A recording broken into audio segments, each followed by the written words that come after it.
बुल्ले शाह सा मरना नाही गोर पिया कोई होर। वाकया जी ਜਿਹੜੇ ਕੋਈ ਸੁਚੱਜੇ ਕੰਮ ਇਸ ਹਯਾਤੀ ਦੇ ਵਿੱਚ ਕਰ ਜਾਂਦੇ ਨੇ ਹਮੇਸ਼ਾ ਦੀ ਜ਼ਿੰਦਗੀ ਪਾਉਂਦੇ ਨੇ। ਕਸਰ ਬੱਟ ਵੀ ਉਹਨਾਂ ਦੇ ਵਿੱਚ ਇੱਕ ਉਚੇਰਾ ਨਾਮ ਹੈ।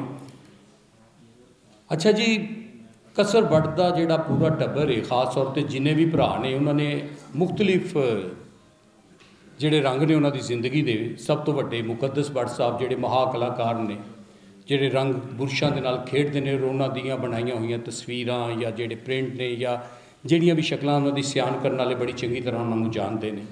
फिर जनाब वकास भट्ट साहब हो गए, जन्नत वासी कसवर भट्ट हो गया, तसद्दक भट्ट, भोला भट्ट हो गया, ताशवीर भट्ट साहब हो गए। इन्हां सारिਆਂ ने अपनी अपनी हयाती ਨੂੰ ਭਰਵੇਂ ਅੰਦਾਜ਼ ਨਾਲ ਗੁਜ਼ਾਰਿਆ ਤੇ ਗੁਜ਼ਾਰਨ ਦੀ ਕੋਸ਼ਿਸ਼ ਕੀਤੀ। ਲੇਕਿਨ ਇਹ ਪੀੜ੍ਹੀ ਅੱਗੇ ਵੀ ਟੁਰਦੀ ਹੈ। ਜਿਵੇਂ ਕਿ ਥੋੜ੍ਹੀ ਦੇਰ ਪਹਿਲੇ ਤਲਾਵਤ ਕਲਾਮੇ ਪਾਕ ਦਾ ਸ਼ਰਫ ਹਾਸਲ ਕੀਤਾ ਸ਼ਾਹਰੂਖ ਪਵਾਨ ਨੇ। ਲਾਹੌਰ ਤੋਂ ਅਬਦੁਲ ਵਦੂਦ ਭੱਟ ਸਾਹਿਬ ਤਸ਼ਰੀਫ ਲਿਆਏ ਨੇ, ਜਿਹੜੇ ਉਹਨਾਂ ਦੇ ਭਾਂਜੇ ਨੇ।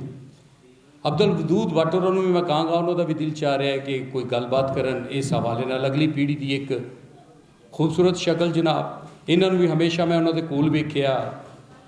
ਔਰ ਬਹੁਤ ਹੀ ਛੋਟੇ ਵੀਰ ਵੀ, ਭਾਂਜੇ ਵੀ, ਭਤੀਜੇ ਵੀ ਜਨਾਬ ਅਬਦੁਲ ਵਦੂਦ ਭੱਟ ਸਾਹਿਬ ਕਸਵਰ ਮੁਬਾਰਕ ਭੱਟ ਸਾਹਿਬ ਦੇ ਭਾਂਜੇ ਨੇ, ਲਾਹੌਰ ਤੋਂ ਤਸ਼ਰੀਫ ਲਿਆਏ। तमाम आए परौणिਆਂ ਨੂੰ ਸਭ ਤੋਂ ਪਹਿਲਾਂ ਮੈਂ ਸਲਾਮ ਅਰਜ਼ ਕਰਨਾ। ਮੈਂ ਕਸਵਰ ਭੱਟ ਸਾਹਿਬ ਦਾ ਭਾਂਜਾ ਅਬਦੁਲ ਵਦੂਦ ਭੱਟ।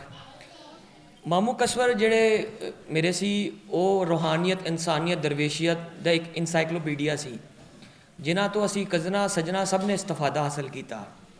ਜਿਉਂ ਵਕਤ ਗੁਜ਼ਰਦਾ ਗਿਆ, ਮੈਂ ਯਾਨੀ ਕਿ 2014 'ਚ ਜਦੋਂ ਮੇਰੇ ਵਾਲਿਦ ਵਸਾਲ ਪਾ ਗਏ ਅਤੇ ਉਹਨਾਂ ਨੇ ਮੇਰੇ ਸਿਰ 'ਤੇ ਪਿਓ ਦਾ ਹੀ ਹੱਥ ਰੱਖਿਆ ਅਤੇ at the and death bed ਤੱਕ ਉਹਨਾਂ ਨੇ ਸਾਬਤ ਕੀਤਾ ਕਿ ਮੈਂ ਸ਼ੁਰੂ ਤੋਂ ਆਖਰ ਤੱਕ ਉਹ ਮੇਰੇ ਪਿਓ ਤਰ੍ਹਾਂ ਮੇਰੀ ਜ਼ਿੰਮੇਦਾਰੀਆਂ ਹਰ ਚੀਜ਼ ਨਿਭਾਉਂਦੇ ਰਹੇ।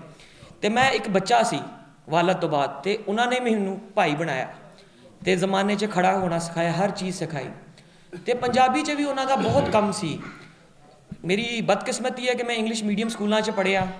ਮੈਨੂੰ ਪੰਜਾਬੀ ਦਾ ਪਤਾ ਨਹੀਂ ਹੁੰਦਾ ਸੀ। ਇੱਧਰ ਆਉਂਦੇ ਸੀ, ਇੰਗਲਿਸ਼ ਉਰਦੂ ਬੋਲਦੇ ਸੀ ਅਤੇ ਮਾਮੂ ਬਹੁਤ ਗੁੱਸਾ ਕਰਦੇ ਸੀ ਅਤੇ ਬਕਾਇਦਾ ਕਹਿੰਦੇ ਸੀ ਜੇ ਤੂੰ ਇੰਗਲਿਸ਼ ਜਾਂ ਉਰਦੂ 'ਚ ਗੱਲ ਕਰਨੀ ਹੈ ਤਾਂ ਭਾਵੇਂ ਮੇਰੇ ਕੋਲ ਨਾ ਬਹਿ। ਆਹਿਸਤਾ ਆਹਿਸਤਾ ਉਹਨਾਂ ਨੇ ਮੈਂ ਉਹਨਾਂ ਕੋਲ ਲਿਟਰੇਚਰ ਦੇ ਬਾਰੇ 'ਚ ਪੁੱਛਿਆ, ਆਪਣੀ ਸਕਾਫਤ ਯਾਨੀ ਕਿ ਹਿਸਟਰੀ ਦੇ ਬਾਰੇ 'ਚ ਉਹਨਾਂ ਕੋਲ ਪੁੱਛਿਆ ਕਿ ਕਿਸ ਤਰ੍ਹਾਂ ਦਾ ਹੈ। ਉਹਨਾਂ ਨੇ ਮੈਨੂੰ ਹਰ ਤਰ੍ਹਾਂ ਦਾ ਗਾਈਡ ਕੀਤਾ। ਉਹਨਾਂ ਨੇ ਕਿਹਾ ਕਿ ਜਿਹੜਾ ਬੰਦਾ ਆਪਣੀ ਮਾਂ ਬੋਲੀ, ਆਪਣੀ ਪੰਜਾਬੀ ਨੂੰ ਕਿਸੇ ਵੀ ਪਲੈਟਫਾਰਮ 'ਤੇ ਪ੍ਰਮੋਟ ਨਹੀਂ ਕਰ ਸਕਦਾ ਜਾਂ ਸੀਨਾ ਠੋਕ ਕੇ ਨਹੀਂ ਕਹਿ ਸਕਦਾ ਕਿ ਹਾਂ ਮੈਂ ਪੰਜਾਬੀ ਹਾਂ, ਉਹ ਇਨਸਾਨ ਦੀ ਮਾਸ਼ਰੇ 'ਚ ਕਦੀ ਵੀ ਕਦਰ ਨਹੀਂ ਹੋ ਸਕਦੀ, ਕਿਉਂਕਿ ਸਾਡੀ ਪੰਜਾਬੀ ਪਛਾਣ ਹੈ। ਅਤੇ ਉਸ ਦਿਨ ਤੋਂ ਬਾਅਦ ਮੈਂ ਆਪਣੇ ਸਕੂਲ ਹੋਵਾਂ, ਯਾਨੀ ਕਿ ਮੇਰੀ ਇੰਗਲਿਸ਼ ਮੀਡੀਅਮ 'ਚ ਹੋਈ ਸੀ, ਅਤੇ ਮੇਰੀ ਕੋਸ਼ਿਸ਼ ਹੁੰਦੀ ਸੀ ਜੇ ਮੇਰੇ ਜਿਹੜੇ ਸੱਜਣ ਮਿੱਤਰ ਰਹੇ ਉਹਨਾਂ ਨੂੰ ਪੰਜਾਬੀ ਦੇ ਬਾਰੇ 'ਚ ਆਗਾਹ ਕਰਾਂ ਅਤੇ ਉਹਨਾਂ ਨੂੰ ਦੱਸਾਂ ਕਿ ਪੰਜਾਬੀ ਸਾਡੀ ਰੂਟਸ ਹੈ ਅਤੇ ਸਾਨੂੰ ਇਸ ਤੋਂ ਨਹੀਂ ਸ਼ਰਮਾਉਣਾ ਚਾਹੀਦਾ।